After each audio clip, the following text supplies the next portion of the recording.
Ở cực bắc của hành tinh, nơi những tảng băng tuyết trải dài đến vô tận, một thế giới lạnh giá và đầy bí ẩn. Đây là Bắc Cực, nơi ánh sáng mặt trời biến mất vào mùa đông và ban ngày kéo dài suốt mùa hè. Giữa khung cảnh khắc nghiệt ấy, có loài thú săn mồi khổng lồ, gấu Bắc Cực Ursus maritimus.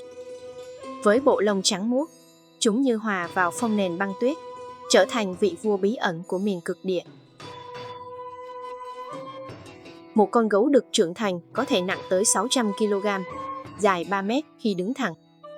Móng vuốt sắc bén và lực hàm khủng khiếp giúp nó dễ dàng hạ gục những con mồi lớn. Nhưng sức mạnh đó chỉ là một phần. Để tồn tại ở vùng đất lạnh nhất hành tinh, gấu Bắc Cực còn có những bí mật sinh tồn vô cùng đặc biệt. Đôi bàn chân rộng như mái chèo không chỉ giúp phân tán trọng lượng khi bước trên băng mỏng, mà còn là công cụ bơi lội tuyệt hảo.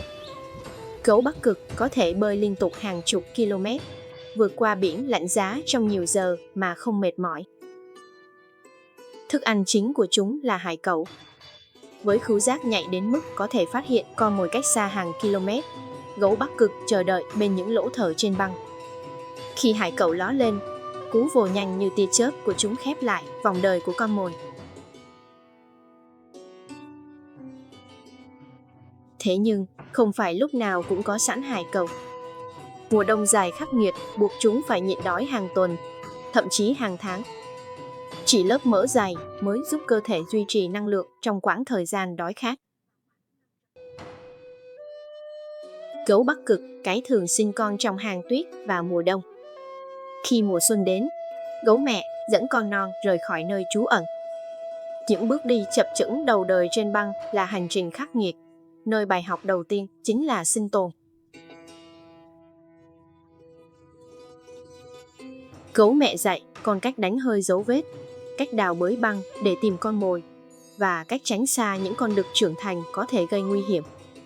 Trong thế giới trắng xóa ấy, tình mẫu tử là sợi dây gắn kết sự sống mong manh. Không chỉ săn hải cẩu, đôi khi gấu Bắc Cực còn đối mặt với thử thách từ đại dương, cá voi sát thủ ngoài khơi, hay chính đồng loại trong những trận chiến tranh giành lãnh thổ. Các cuộc đối đầu ấy hiếm hoi, nhưng khốc liệt và ngoạn mục. Tiếng gầm trầm đục của gấu Bắc Cực vang vọng trên băng giá.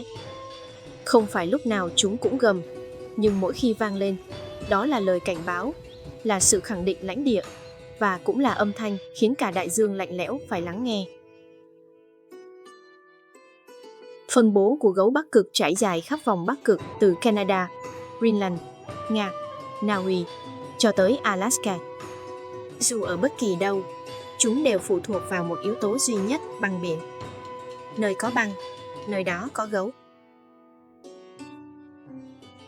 Mùa hè Bắc Cực, ánh sáng chiếu rọi 24 giờ mỗi ngày. Băng tan dần, để lộ những mảng nước xanh thẳm. Đây là giai đoạn khó khăn.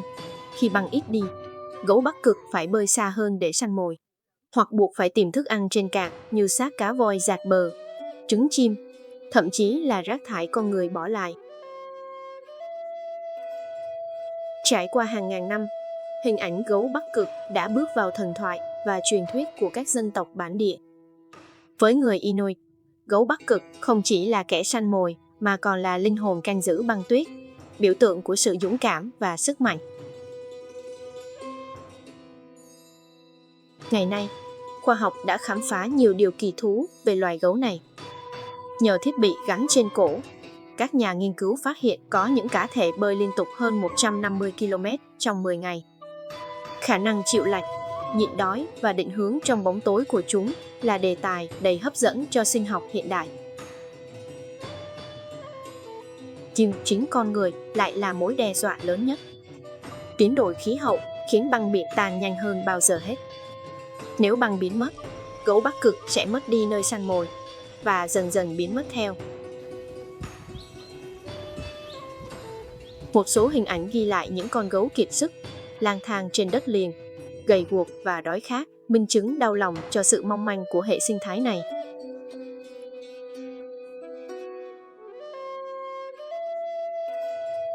Nhiều tổ chức quốc tế đã bắt đầu chương trình bảo tồn, Từ việc hạn chế săn bắt, giám sát khí hậu, đến tuyên truyền, nâng cao nhận thức cộng đồng.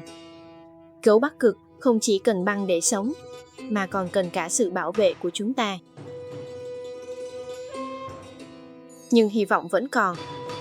Ở những vùng Bắc Cực xa xôi, đàn gấu vẫn ngày ngày bước đi trên biển băng, vẫn săn mồi, vẫn nuôi con.